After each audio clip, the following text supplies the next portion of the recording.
When a week ago today, Mr. Speaker, I asked the House to fix this afternoon as the occasion for a statement, I feared it would be my hard lot to announce the greatest military disaster in our long history. I thought, and some good judges agreed with me, that perhaps 20 or 30,000 men might be re-embarked. But it certainly seems that the whole of the French First Army and the whole of the British Expeditionary Force north of the Amiens, Abbeville gap would be broken up in the open field, or else would have to capitulate for lack of food and ammunition. These were the hard and heavy tidings for which I called upon the House and the nation to prepare themselves a week ago.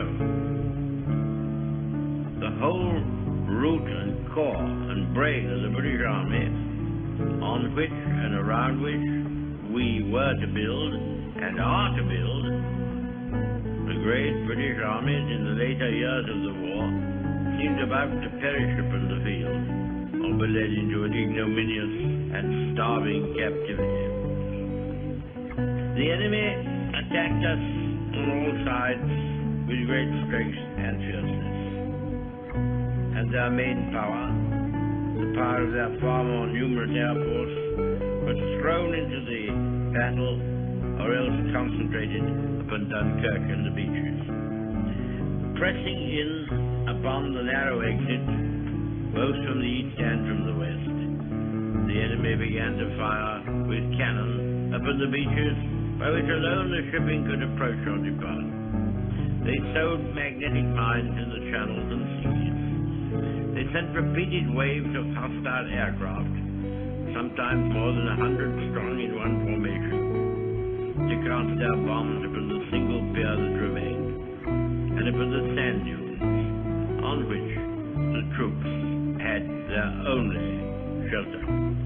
Their U-boats, one of which was sunk, and their motor launches took the toll of the vast traffic which now began. For 4 or 5 days an intense struggle raged. All their armored divisions, or what was left of them, together with great masses of infantry and artillery, hurled themselves in vain upon the ever-narrowing, ever-contracting appendix within which the British and French armies fought. Meanwhile, the Royal Navy, with the willing help of countless merchant seamen, strained every nerve to embark the British and Allied troops. 220 light warships and 650 other vessels were engaged. They had to operate upon the difficult coast, often in adverse weather, under an almost ceaseless hail of bombs and an increasing concentration of artillery fire. Nor were the seas, as I have said, themselves free from mines and torpedoes. It was in conditions such as these that our men carried on with little or no rest, for days and nights on end, making trip after trip across the dangerous waters, bringing with them always men whom they had rescued. The numbers they have brought back are the measure of their devotion and their courage. The hospital ships which brought off many thousands of British and French wounded, being so plainly marked, were a special target for Nazi bombs, but the men and women on board them never faltered in their duty. Meanwhile, the Royal Air Force, which had already been intervening in the battle, so far as its range would allow, from our home bases, now used part of its main metropolitan fighter strength and struck at the German bombers and at the fighters which in large numbers protected them. This struggle was protracted and fierce. Suddenly the scene had cleared. The crash and thunder had for the moment, but only for the moment, died away.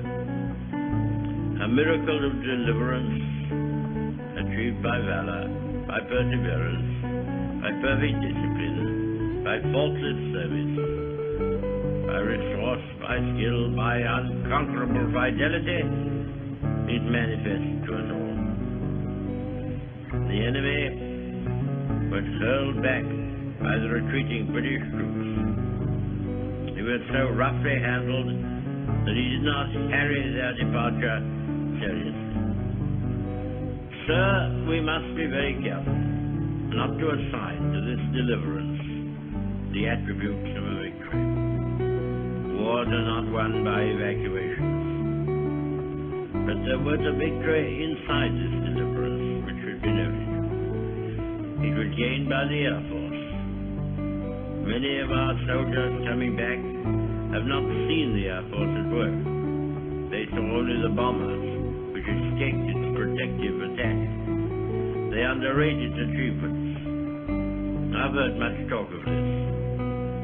And that is why I go out of my way to say this. I will tell you about it. This was a great trial of strength between the British and German air forces. Can you conceive a greater objective for the Germans in the air than to make evacuation from these beaches impossible?